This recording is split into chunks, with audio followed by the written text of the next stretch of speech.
पहली चीज कि जो आमंत्रण में क्वारंटाइन अभी तकरीबन फुल हो चुके हैं सर, नए क्वारंटीन के लिए थोड़ा सा बताइए।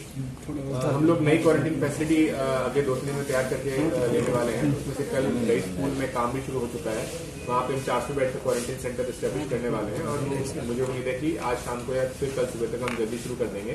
तो क्वारंटीन सेंटर पे अगले 3-4 दिन में और ज्यादा काम होगा और शहर की जितनी जरूरत है उस हिसाब से क्वारंटीन सेंटर की कमी नहीं रहने वाली है। इसके ऊपर हमारी तरफ से कार्रवाई। सर कितने बेड का क्वारंटीन सेंटर बना रहे हैं? रई स्कूल में 400 बेड का होगा और हमारा प्रयास ऐसा है कि हम अगले 3 दिन के अंदर कम से कम 1000 बेड का क्वारंटीन की फैसिलिटी और ऐड करेंगे। तो क्वारंटीन की कोई कमी शहर को रहने वाली नहीं है। सर पोगांव में जो बन रहा है, एक काफी पूरे शहर में चर्चा है कि 350 बेड का पोगांव में क्वारंटीन सेंटर बन रहा था, लेकिन उस बारे में सर बताइए।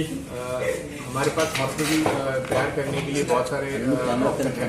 उसमें से एक ऑप्शन गुड़गांव में तैयार करने का, उसके ऊपर हमने बहुत सारी जगह पे इंस्पेक्शन भी किया है और अगर बट इस बारे में अभी तक कुछ भी फाइनल नहीं किस जगह पे करना है। जब फाइनल होगा तो उसमें आपको सूचना दे दी जाएगी, बट अभी तक कुछ फाइनल नहीं हुआ है कि कहाँ पे वो हॉस्पिटल तैयार करना है। सर आपका एक्शन प्लान क्या है? कोरोना में जैसे मैंने बताया कि सबसे जरूरी वो है कि जो 5 चीजें जरूरी है कि सबसे पहले तो जो पेशेंट आते हैं उनका पेशेंट का इलाज होना अच्छे से अच्छे जरूरी है ताकि मौतें कम हो, और उसके लिए जरूरी है कि पेशेंट हमारे पास जल्दी से जल्दी आए। सेकंड बात हमको जो करनी होती है कि जो पॉजिटिव पेशेंट आया है उसके सारे कॉन्टेक्ट को निकालना, उनकी कॉन्टेक्ट ट्रेसिंग करना और उनको टेस्ट करना। और उसके बाद में एक चीज होती है कि घर पे हम हमारी सर्वे टीम भेजती है। जो सस्पेक्टेड पेशेंट है, जिनकी उम्र ज्यादा है, जिनको और पहले से बीमारी है, उनको आइडेंटिफाई करना, उनको कोई सिम्टम है तो उनको उनके घरों से निकाल के हॉस्पिटल में या फिर क्वारंटीन सेंटर में रखना।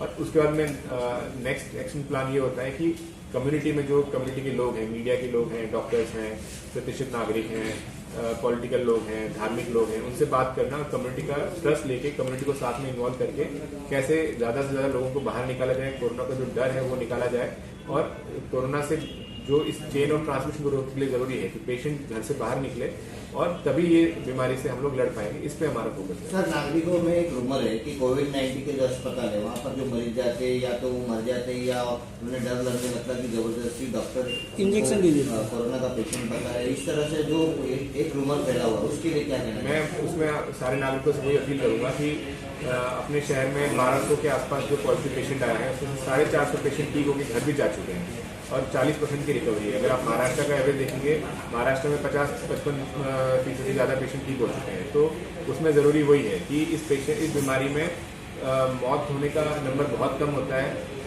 95% ज्यादा लोग हैं उनको आराम से 10 दिन में वो रिकवर भी हो जाते हैं, उनको ज्यादा इलाज की जरूरत नहीं होती है। बट जरूरी है कि ज्यादा से ज्यादा लोग जितना जल्दी पहले आएंगे हमारे पास में उतना ही हम मौतों को कंट्रोल कर पाएंगे। बाकी जगह आपने देखा होगा कि जहाँ पे पेशेंट, हमारे शहर में भी देखा होगा, जहाँ पे पेशेंट जल्दी अगर बाहर आ गया है तो उसकी जान हमने बचाई है, लेकिन जब पेशेंट लेट आता है तो उसको बचाना बहुत मुश्किल होता है। इस बीमारी में सबसे बड़ी चुनौती वही है कि पेशेंट जल्दी से जल्दी इलाज के लिए बाहर आए, तभी वो खुद भी बचेगा, उसके रिश्तेदार भी बचेंगे और समाज को भी फायदा होगा। सर जिस तरह से देखा गया कि भिवंडी शहर में डर के मारे प्रैक्टिस नहीं कर पा रहे हैं, क्योंकि भिवंडी के कई लोग ऐसे हैं जो डॉक्टरों को धमका रहे हैं, डरा रहे हैं, उस बारे में सर बताइए। मैं सारे नागरिकों से वही अपील करूंगा कि इस टाइम पे, कोरोना के टाइम पे हमारे लिए सबसे बड़े जो योद्धा हैं वो डॉक्टर, नर्स और स्वास्थ्य कर्मचारी हैं। तो उन सबकी हमको रेस्पेक्ट करनी चाहिए, धमकाने की कोई जरूरत नहीं है। डॉक्टर और नर्सेज और उनके अंदर पैनिक का माहौल है, तो अगर ऐसी कोई बात है तो हम उसको एड्रेस करने की कोशिश करेंगे। लेकिन नागरिकों से वही अपील है कि ऐसा कुछ भी करना नहीं चाहिए, क्योंकि ये लोग हमारे लिए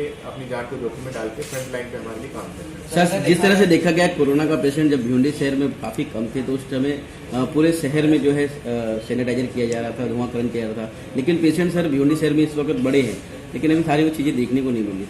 अगर ऐसी कंप्लेन है तो मैं अगले 2-3 दिन के अंदर उसमें कार्रवाई करूंगा। जहां जहां पे केसेस निकले तो हम पक्के कंटेनमेंट जोन के अंदर सैनिटाइजेशन फॉर्मेलिटी की कार्रवाई वापस शुरू करेंगे। इसका मैं आपको आश्वस्त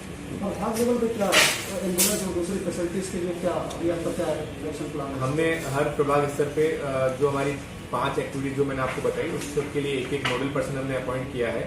और इसके अलावा एम्बुलेंस के ट्रांसपोर्टेशन की जो इशू है, हम एम्बुलेंस की संख्या भी बढ़ा रहे हैं। एम्बुलेंस के लिए ड्राइवर के जो इशू थे उसमें भी आज हमने 10 नए ड्राइवर अपॉइंट किए हैं। तो एम्बुलेंस की प्रॉब्लम नहीं रहने वाली है, एम्बुलेंस की संख्या भी बढ़ाई जाएगी। और प्रभाग स्तर पे हमने एक एम्बुलेंस देने का निर्णय किया है और कोविड हॉस्पिटल में एक एम्बुलेंस देने का निर्णय किया है। एम्बुलेंस की किसी को तकलीफ नहीं रहने वाली है, ये हम 1-2 दिन में उसकी स्थापित करेंगे। एलिगेशन है कि प्राइवेट जो एम्बुलेंस सर्विस है वो सिर्फ 1 किलोमीटर के लिए डेड बॉडी ले जाने के लिए 5,000 रुपीज चार्ज कर रहे हैं, जिसके अंदर कहीं ना कहीं आईजीएम से लेकर महानगर पालिका के वो लोग भी मिले हुए हैं जो भिवंडी महानगर पालिका की जो एम्बुलेंस है वो नहीं प्रोवाइड कर पा रहे। उस बारे में बताइए। कोविड पेशेंट के जो डेड बॉडीज है उनके ट्रांसपोर्टेशन करने के लिए हमने आज सुबह ही चर्चा की है। हम एक डेडिकेटेड शववाहिका देंगे जो कि जो कोविड सस्पेक्टेड है या कंफर्म डेथ है उसके ट्रांसपोर्टेशन के लिए 1 या 2 दिन में फैसिलिटी शुरू होगी और वो फ्री ऑफ सर्विस होगी, free of cost. Sir Malegaon आणि भिवंडी याच्यामध्ये तुम्ही कोणतं म्हणजे मालेगावचं पॅटर्न वापरणार?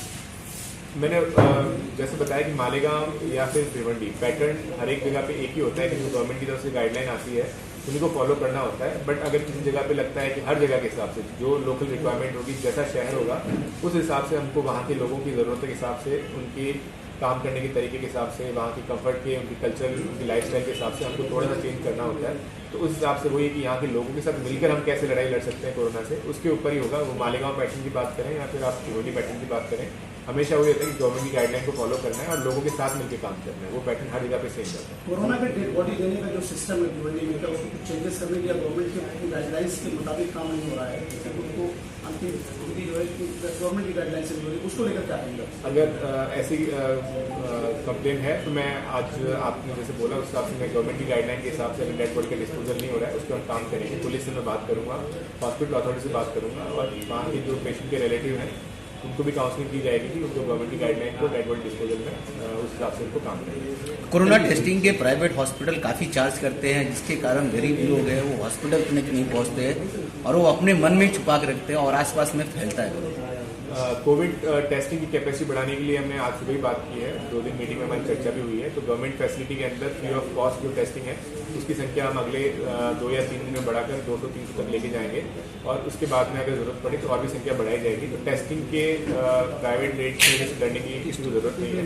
2 या 3 दिन के अंदर गवर्नमेंट टेस्टिंग की संख्या काफी बढ़ाई जाएगी और उसके हिसाब से अगर ICMR प्रोटोकॉल में होगा तो उस पेशेंट को सस्पेक्टेड होगा तो टेस्ट किया जाएगा। सर HRCT कराने के लिए पहले रेट 2,000 रुपीज था, फिलहाल अभी ये लोग चार्ज कर रहे हैं 3 से 3,500 रुपया। सर अगर ऐसी कंप्लेन मैं देखता हूँ इसके अंदर, रेडियोलॉजिस्ट से हमने कल बात की थी कि चारों जो बड़े रेडियोग्राफी सेंटर्स हैं रेडियोलॉजिस्ट उनको हमने बुलाया था, तो उनसे हम बात करेंगे। अगर ऐसी कंप्लेन है तो हम उनके ऊपर भी उनको इंस्ट्रक्शन देंगे कि क्या कारण है और अगर गलत कुछ प्रैक्टिस होगी तो उनके ऊपर भी कार्रवाई की जाए।